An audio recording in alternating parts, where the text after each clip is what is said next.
మైదాపిండి డాల్డా వాడకుండా ఇంట్లోనే హెల్తీగా గోధుమ పిండితోటి జ్యూసీ బాదుషాలు ఎలా చేసుకోవాలో ఈ వీడియోలో చూపిస్తున్నాను.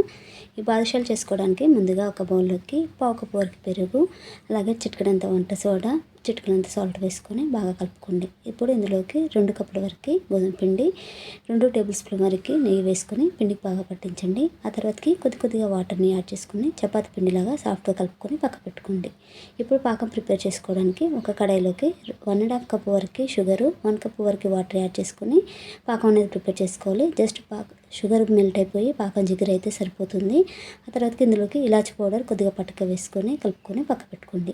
మనం ముందుగా కలిపిన పిండిని కొద్దిగా తీసుకొని వీడియో క్లిప్లో చూపించిన విధంగా బాదుషాలుగా ప్రిపేర్ చేసుకొని లైట్గా మసులుతున్న ఆయిల్లోకి వేసుకోండి.